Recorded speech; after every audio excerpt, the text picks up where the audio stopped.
네, 성도 여러분 안녕하셨습니까? 하나님 은혜가 저와 여러분에게 함께 하기를 바랍니다. 오늘 잠깐 손님을 좀 소개하려고 합니다. 저 뒤에 신랑 신부 우리 왔는데요. 제가 지난주에 제가 주례했습니다. 그래서 우리 신랑 장요엘 군하고 신부 남본양 양입니다. 저 두 친구가 저로 하여금 진짜 어른이 되게 해 주었습니다. 그러게요. 제가 마음이 간절합니다. 우리 신랑은 지금 호남 삼육에서 우리 선생님 하고 있고요. 우리 신부는 삼육대학에서 지금 상담학 석사 과정을 밟고 있습니다. 인재입니다, 우리 교단에. 여러분 잘 살라고 우리 축복해 주길 바랍니다. 오늘 교회를 찾아주셔서 정말 감사합니다. 자, 오늘 하나님께서 찾으시는 사람 벌써 세 번째 시간입니다. 오늘은 어떤 사람을 하나님은 찾고 계실까요? 온유한 자를 찾고 계십니다.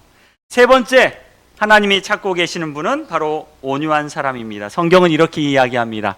온유한 자는 복이 있나니 저희가 땅을 기업으로 받을 것이요. 뭘 받는다고요? 저는 이 말씀에 마음이 와닿습니다. 왜냐? 저는 제 이름으로 된 땅이 없어요. 저는 한 번도 제 이름으로 된 땅을 가져본 적이 없습니다. 제가 지금 살고 있는 땅도 집도 제 것이 아닙니다. 그래서 집주인인 합회에서 나가라고 하면 뭐예요? 나가야 합니다. 그래서 슬퍼요. 저는요, 땅 가진 사람이 부럽습니다. 그래서 땅이 있으면 거기도 집도 지을 수 있을 것 같고 나무도 심을 수 있을 것 같고 정원도 가꿀 수 있을 것 같아서 저는 땅을 갖고 싶습니다. 그래서 이 말씀을 보니 굉장히 은혜가 되더라고요. 재림신문이 이렇게 매 주마다 배달이 되면 집사람하고 제가 제일 먼저 보는 곳이 있어요. 뭐냐? 재림신문 제일 뒤쪽에 보면 광고가 있는데 부동산 광고가 있어요. 땅 팔아요. 그러면 저 그 광고를 제일 먼저 봅니다. 제가 살만한 땅이 있는가 하고 봐요. 네, 비싸요. 있긴 있어요. 근데 뭐가 없어? 저랑 여러분이랑 같군요. 돈이 없어요. 돈이 없어요. 여러분, 제가 땅을 가질 수 있는 방법이 뭘까요? 온유하면 되지만 이 한국에서 땅 가지려면요, 돈이 있어야 돼요. 돈이 많이 벌어야 돼요. 지금 여러분께서 보고 계시는 5가지 땅은요, 대한민국에서 가장 비싼 곳 5땅입니다. 5곳입니다. 자, 4곳이 명동에 있고 1곳이 충무로에 있습니다. 자, 이 땅 가지면 어떨까요, 여러분? 부자 되는 거죠? 자, 이 땅 가운데 가장 비싼 땅이 어떤 땅일까요? 가운데 땅 아닙니다. 저기 녹색으로 된 이 잔디 심어진 것처럼 보이는 이 땅이 대한민국에서 가장 비싼 땅입니다. 현재 명동에 위치해 있는데 1위에 1위. 명동 네이처 리퍼블릭이라는 회사가 들어있는 부지입니다. 이 식물로 잘 꾸며놨는데 이 공시 지가에 따르면 1평방미터에 1억 7,400만 원이라 그래요. 요만한 땅에 1억 7천만 원, 약 2억 가까이 됩니다. 이 땅의 소유주가 누구냐? 바로 경기도 남양주시에 살고 계시는 73세 주씨라는 성을 갖고 계신 분입니다. 좋겠죠? 이분이요, 1993년도에 경매로 이 땅을 샀대요. 이때 당시 경매 가격이 41억 8천만 원에 낙찰되었습니다. 근데 지금은 얼마일까요? 지금은 공시지가로만 300억이 된다 그래요. 이 공시지가가 300억이니까 실제로 이 땅은 어느 정도 주고 팔리느냐? 500억 가까이 주고 팔릴 거라고 이야기합니다. 야, 대단하죠? 임대료가 얼마일까요? 임대료 보니까 몇 년 전에 보증금 50억에 월세가 2억 5천만 원이라 그래요. 저한테 1999년도 41억만 있었어도 저는 이 땅 샀을까요? 안 샀을까요? 샀을까요? 안 샀을까요? 안 샀을까요? 자, 대한민국은요, 땅이 있으려면 뭐가 있어야 돼요? 돈이 있어야 되더라고요. 돈이. 지금 이 땅 살려면 510억이 든다 그래요. 자, 제가 그래서 한번 계산해 봤습니다. 510억을 주고 이 땅을 살려면 취득세만 얼마가 드냐면 23억 4,600만 원을 취득세로 내야 된다 그럽니다. 이 땅 갖고 있으려면 또 뭐 내야 돼요, 여러분? 재산세 내야 돼요. 재산세 보니까 재산세 9,668만 얼마 내죠? 지방교육세 1,900만 원, 도시계획세 3,400만 원, 총 재산세만 해도 1억 5천만 원 정도 내야 합니다. 그래서 이 재산세와 종합 부동산세 다 합하면 얼마요? 한 3억 정도가 돼야 돼요. 1년에 얼마씩? 3억씩 내야 돼요. 야, 500짜리 건물 하나 갖고 있으면 월세로 한 3억 받으면 한 달치 월세는 뭘로 내야 돼? 세금으로 나가야 된다는 거예요. 그래도 11달 뭐가 있어? 월세가 있으니까 좋아요, 안 좋아요? 좋아요. 네, 좋아요. 근데 생각을 해봤습니다. 이 땅의 주인이 제가 너무너무 예뻐가지고 이 땅을 저에게 주신대요. 와, 좋아요, 안 좋아요? 좋죠. 이 땅을 저한테 증여해 주시겠대요. 그래서 계산해 봤습니다. 증여세가 얼마가 나오느냐? 증여세가 500억짜리 받으면 얼마가 나와요? 증여세만 250억이 나온대요. 근데 저한테 250억이 있어요, 없어요? 없어요. 그럼 이 250억을 내려면 어떻게 해야 돼요? 은행에 저당을 잡혀야 돼요. 내가 이 땅에서 한 달에 3억씩 나오니까 250억만 빌려주세요 라고 해서 저당 잡히고 이걸 다 갚으려면 얼마의 세월이 걸릴까요? 1000년, 한 40년 정도 걸리더라고요. 그러면 제가 40년 살지 못 살지 모르겠지만 40년 살고 저희 아들한테 다시 증여하면 이 땅은요, 아들 땅도 못 되는 겁니다. 왜요? 또 증여세 얼마 내야 돼요? 250억 내야 돼요. 그때는 더 내야 돼요. 결론은 뭐냐? 이 땅을 누가 나에게 증여를 해줘도 이 땅은 제가 죽을 때까지 내 땅이 될 수 없다는 사실이에요. 뭐 때문에요? 세금 때문에, 돈 때문에.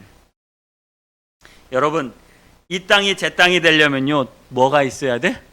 돈이 있어야 돼요. 그런데 하나님 말씀에 온유한 자는 땅을 기업으로 받을 것이요 라고 말씀하고 있습니다.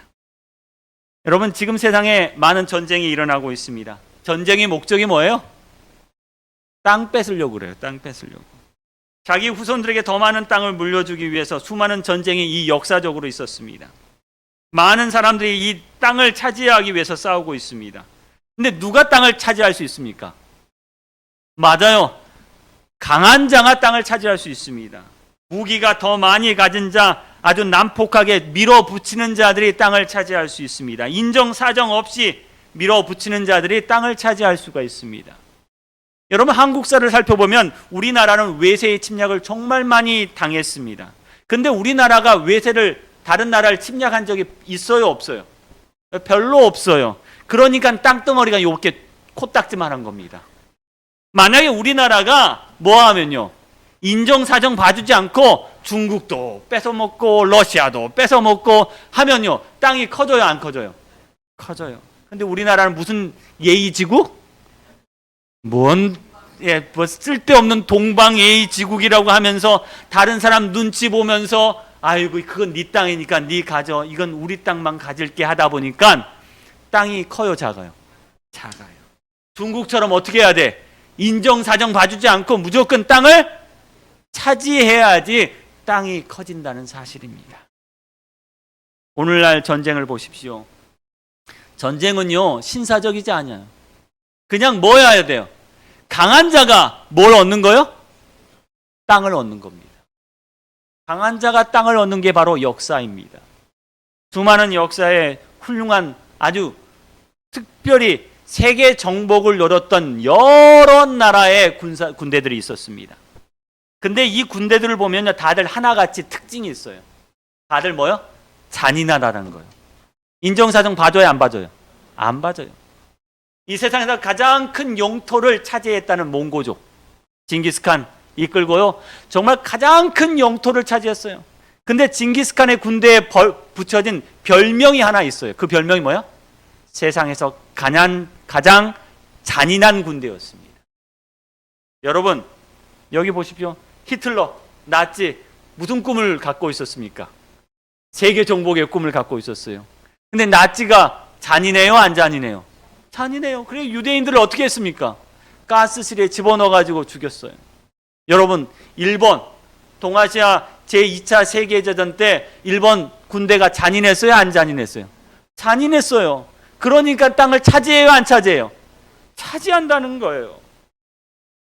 세상의 이치는요, 누가 땅을 차지해요? 잔인한 자가, 힘이 센 자가, 난폭한 자가 땅을 차지하는 게 세상의 이치입니다. 그런데 하나님의 말씀은 뭐라고 이야기하느냐? 하나님께서 오늘 찾으신 분은 어떤 사람이냐? 착한 사람, 온유한 사람. 그 온유한 사람에게 하나님은 뭘 주시겠다고요? 땅을 주시겠다고 말씀하십니다. 예수께서는 온유를 천국에 들어가는 첫째 조건으로 삼으신다. 세상은요, 마음이 약한 자, 인정 많은 사람은 뭐 가질 수 없어요? 땅 가질 수 없어요. 그런데 하늘나라는 착하고 인정 많고 온유한 자가 땅을 갖겠다라고 말씀하고 있습니다. 성경에서 가장 온유한 사람이 누굴까요? 성경에서 가장 온유한 사람에 대해서 모세라고 이야기하고 있습니다. 민수기 12장 3절에 보면 이런 구절이 있습니다. 이 모세는 온유함이 지면의 모든 사람보다 승하더라. 출애굽한 이후에 이스라엘 백성들이 뭐 차지하러 가요? 땅 차지하러 가요. 땅 차지하러. 그러면 지도자가 온유한 사람이 돼야 돼요? 강한 사람이 돼야 돼요? 그래야지 땅을 차지하겠죠. 근데 모세는 온유해요? 강해요? 온유한 사람이었습니다. 그는 부당한 대우를 받아도 꼭 참은 사람이었어요. 백성들에게만 참은 게 아니라 바로 왕 앞에서 참았어요. 여러분, 땅 뺏으러 가는 사람은 어때요? 좀 이렇게 강해야 돼. 착한 사람이 가면 뺏을 수 있어요, 없어요? 못 뺏어요. 싸우고 쟁취해서 땅을 뺏어야 가는데 모세가요, 바로 왕한테 가서 우리 백성들 보내주세요 라고 했어요.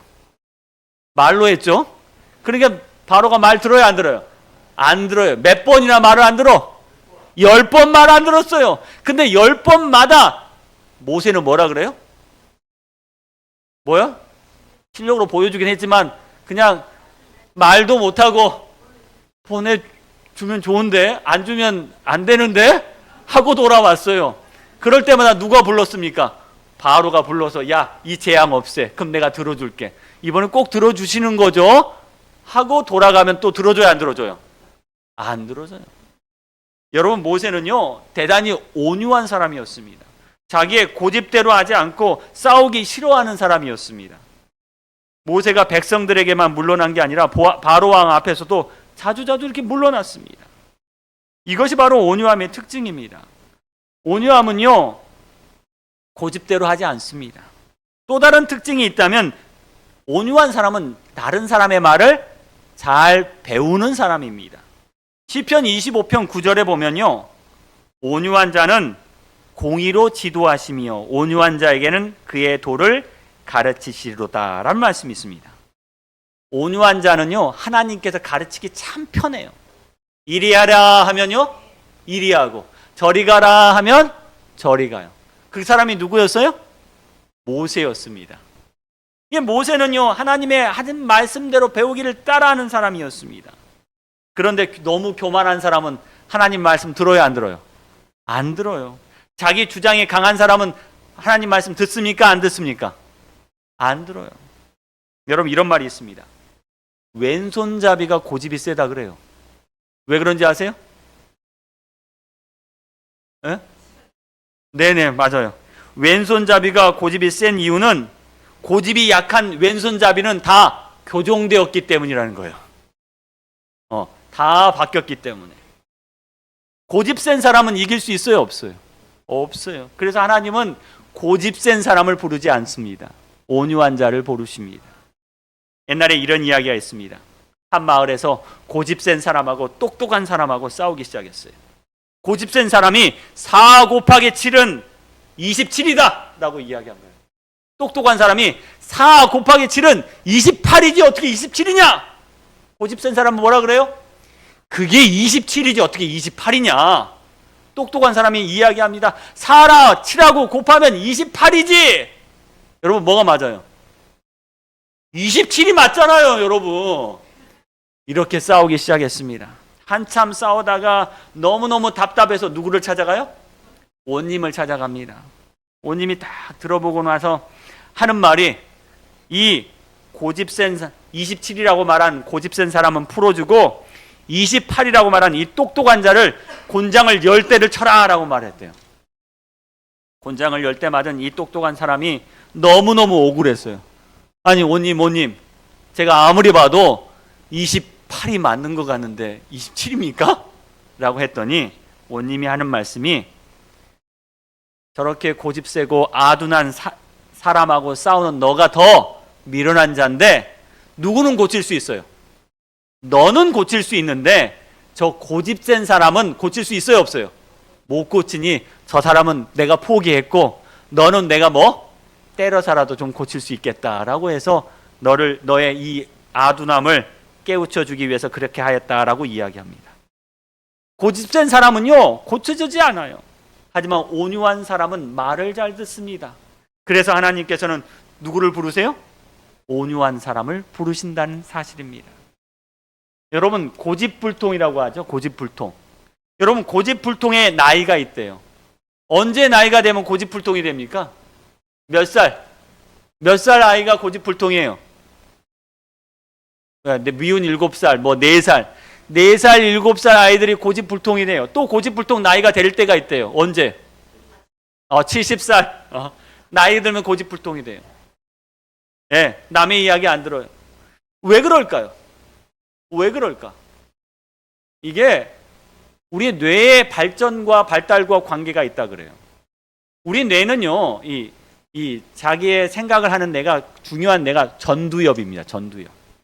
근데 너무 어린 아이들은 이 전두엽이 아직 발전을 안 한 거야. 그러니까 뭐가 들어가야 안 들어가요? 뭐가 안 들어가는 거야. 정보가 안 들어가. 그 다음에 나이가 들면 뭐가 안 돌아가? 머리가 안 돌아가. 이 전두엽이 굳기 시작한대요. 그래서 새로운 정보들이 들어가지 않는다는 거예요. 아무리 아들이 이렇게 말해도 들어요, 안 들어요? 안 들어요. 아빠가 아무리 자식 보고 이렇게 하면 안 되라고 해서 들어요, 안 들어요? 안 들어요. 뇌 회전이 유연치 않다 그래요. 그래서 한 신문을 보니까 전두엽을 활성화시키는 방법, 쉽게 말하면 치매 안 걸리는 방법 몇 가지가 있는데, 세 번째요. 뭡니까? 명상이나 기도로 내면의 소리를 귀를 기울인다. 우리 누구의 말씀 들어야 돼요? 하나님의 말씀을 잘 들어라. 그럼 뭐 안 걸린다? 치매 안 걸린다. 우리의 전두엽이 뭐가 된다? 활성화된다라고 이야기합니다. 8번째요. 항상 뭐 하는 자세를 가져라? 배우는 자세 가져라. 여러분 뭐 공부하셔야 돼요? 하나님의 말씀 공부하셔야지. 뭐 안 걸려요? 치매 안 걸립니다. 설교 말씀 잘 들어야지. 뭐 안 걸려요? 치매 안 걸립니다. 9번째요. 나보다 남을 먼저 배려하는 마음을 가져라. 온유한 사람이 되라는 이야기입니다. 온유한 사람은 뭐가? 우리의 머리가 잘 돌아가요. 치매 걸려요, 안 걸려요? 안 걸립니다. 교회 다니면요 온유한 사람이 됩니다. 하나님께서는 온유한 모세를 통하여 새로운 땅으로 인도하십니다. 온유한 자가 어디에 들어갈 수 있어요? 새로운 땅에 들어갈 수 있는 것입니다. 또 한 사람이 있습니다. 성경에 온유한 사람이요. 누구냐? 아브라함이에요. 아브라함. 하나님께서는 이 아브라함에게도 뭘 약속하셨어요? 땅을 약속하셨어요. 그런데 아브라함은 세상적 시각에서 볼 때 땅을 소유할 만한 그런 강인하고 힘센 사람이 아니었습니다. 왜냐? 아브라함은요 한 번도 땅을 차지하기 위해서 싸워본 적이 있어요, 없어요? 없어요. 아브라함은요, 이웃과 아주 잘 지내요. 싸우지 않아요. 그래서 아브라함은 온유한 사람이었습니다. 땅 때문에 이웃과 싸우지 않았어요. 심지어 자기 앞에 있는 좋은 땅을 누구한테 뺏겼습니까? 조카한테 뺏겼어요. 조카한테 뭐라 그랬어요? 네가 이 땅 하면 난 저 땅 하고, 네가 이 땅 하면 난 요 땅 할게. 그래서 결국 가장 좋은 땅, 명동 땅을 누구한테 뺏겨요? 조카한테 뺏겼습니다. 그것뿐만 아닙니다, 여러분. 이 아브라함은요, 이런 적도 있었습니다. 자기 아내가 죽었어요. 그리고 자기 아내를 장례를 치르기 위해서 이 무덤 할 만한 땅을 사려고 햇사람에게 갔습니다. 햇사람한테 가서 이 땅을 내게 파십시오라고 그랬어요. 그랬더니 햇사람이 이렇게 이야기합니다. 우리 사이에 무슨 돈 받고 파느냐. 그냥 가져가시라고. 그냥 가져가시라고 이야기합니다. 아브라함의 평소의 행실이 좋았어요. 그래서 햇사람이 그냥 가져가도 된다고. 처음에는 그냥 우리 묘지에 묻으시면 된다라고 하다가 아니다. 내가 땅을 사야겠다. 그러면 그냥 가져가셔라 라고 이야기합니다. 그런데 아브라함이 아니다. 이건 내가 반드시 뭐 주고 돈 주고 사야겠다 라고 이야기합니다. 햇사람이 못 이기는 척 하면서 하는 말이 이 땅이 얼마짜리 땅이야? 이 땅에 보니까 지금 시가로 은 400세겔 정도 되는데 내가 돈 받지 않아야 되는데 그냥 가져가도 되는데 얼마라고요? 은 얼마? 400세겔. 나중에 알아봤어요. 사기당했다는 거. 성경학자들이요, 계산해 보니까 그 땅이 얼마나 넓은지 얼마나 좋은지 모르겠지만 그 당시 은 400세겔은 아주 큰 돈이었대요. 아브라함이요, 뭐 당했다고? 사기당했다고요. 그럼에도 불구하고 아브라함은 온유한 사람이었습니다. 하나님께서는 이 온유한 아브라함에게 무엇을 약속하세요? 땅을 약속하십니다. 세 번째 온유한 사람은 바로 예수 그리스도였습니다. 예수님은요, 자기 땅을 온유한 자에게 넘겨주겠다고 말씀하셨습니다. 그러면서 말씀하시죠. 나는 마음이 온유하고 겸손하니 나의 멍에를 메고 내게 배우라. 그러면 너희 마음이 쉼을 얻으리라. 사람들은 자기 땅을 통해서 휴식과 평안을 얻으려고 합니다. 그리고 그 땅을 얻기 위해서 매일 싸웁니다. 그런데 예수님은 마음이 온유하고 겸손하다고 말씀하시면서 진정한 쉼을 주신다고 말씀하십니다. 그 쉼은 바로 온유함을 통해서 얻을 수 있다는 사실입니다. 여러분, 이 구절 말씀을 한번 읽어보셨습니까? 마태복음 26장 53절 말씀입니다. 너는 내가 내 아버지께 구하여 지금 12영 더 되는 천사를 보내시게 할 수 없는 줄 아느냐? 라고 말씀하십니다. 이게 무슨 말씀입니까? 내가 하나님께 부탁해가지고 지금 천사를 보낼 수 있어요, 없어요? 있어요. 천사 보내서 이 땅 차지할 수 있어요, 없어요? 있어. 그런데 내가 그렇게 하지 않는다는 겁니다. 베드로는 예수님을 지키기 위해서 뭘 빼들었어요? 칼을 빼들었어요. 베드로의 입장에서는 예수님을 지키는 게 뭘 지키는 거야? 자기의 목줄을 지키는 거예요. 생명줄을 지키는 거예요. 예수님을 지켜야지 내가 뭐 할 수 있어요? 출세할 수 있거든요. 베드로에게 예수님은요, 자기가 지금까지 지켜놓고 쌓아놓은 권력이고 힘이었어요. 인기였어요. 그거 지켜야 안 지켜야 돼요? 지켜야 돼요. 예수님은 나의 땅이었어요. 그걸 지켜야 돼요. 그래서 칼을 빼들었습니다. 그랬더니 예수님께서 내가 이거 지키려면 우리 하늘의 천사를 보내어 지키게 하지 않을 수 없는 줄 아느냐라고 이야기합니다. 베드로는 지금까지 그들이 일궈놓은 예수 그리스도라는 땅을 지키기 위해서 칼을 들었지만, 세상의 방법대로 칼을 들었지만 하나님은 말씀하십니다. 내가 땅을 얻는 방법은 세상의 방법이 아니라고요. 잔인하게 세상을 정복하는 게 나의 방법이 아니라고 말씀하십니다. 오직 온유하고 겸손한 자가 무엇을 얻어요? 땅을 얻게 될 거라고 말씀하십니다. 여러분, 우리가 성경을 볼 때 대쟁투의 관점에서 성경을 봅니다. 재미있는 것은요, 대쟁투의 관점에서 보면 대쟁투의 관점에 뭐가 등장하냐면 땅이 등장해요. 하나님께서 아담과 하와를 창조하시면서 아담과 하와에게 뭐라고 말씀하셨냐면 땅을 정복하고 땅을 가지라고 말씀하십니다. 땅에 충만하고 땅을 정복하라고 말씀하셨어요. 땅은 인류에게 뭐가 됐냐면 축복이 되었습니다. 그런데 아담과 하와가 범죄한 다음에 땅에 뭐가 내려요? 저주가 내려요. 그런데 사람들은 이 저주받은 땅을 빼앗고 차지하기 위해서 뭐 합니까? 전쟁하고 싸우는 거예요. 그 전쟁과 싸우는 역사가 언제까지? 주님 오실 때까지 돼요. 지금도 싸워요, 안 싸워요? 싸워요. 이것이 바로 지금까지 지속된 인류의 역사였습니다. 누가 땅을 차지할 것인가? 이것이 관점이에요. 이슈예요. 독도는 누구 땅이에요, 여러분? 그렇죠? 싸우고 있잖아요, 지금도. 네, 땅은 사람들의 욕망의 근원이 되었습니다. 땅 주인이 되고 싶어요. 여러분 건물주 되고 싶죠? 다 되고 싶은 분이 별로 없는 것 같은데. 근데 사람들은 그 강한 힘으로 땅을 차지하고 건물을 차지하고 싶어 하십니다. 그러나 예수님은요, 이 땅에 오셔가지고 그분의 소문을 퍼뜨리셨어요. 여러분, 누가 땅을 차지하게 될까요? 성경은 이렇게 이야기합니다. 오직 온유한 자가 땅을 차지하며 풍부한 화평을 즐기리로다. 온수진 자들에게 복수하기 위하여 고민하는 것보다 무고를 견디는 쪽이 훨씬 낫다. 증오와 복수의 정신은 원래 사단에게서 나온 것이다. 그러므로 그 정신을 품는 자에겐 불행이 초래될 것이다. 마음의 겸비, 곧 그리스도 안에서 거함으로 얻는 온유는 진정한 축복의 비결이 될 것이다. 여러분, 온유한 자가 되길 바랍니다. 세상 사람들은요, 이 땅을 차지하기 위하여 지금까지 싸우고 있습니다. 다니엘서 2장의 금신상에 여러 나라들이 나오지요. 이 여러 나라들은 뭐 때문에 싸운 거예요? 땅 때문에 싸웠어요. 땅을 차지하기 위해 싸웠습니다. 하지만 그들은 영원히 그 땅의 주인이 되지 못했다는 사실을 여러분 기억하길 바랍니다. 매번마다 새로운 주인이 바뀌었어요. 땅의 주인이 바뀌고 있습니다.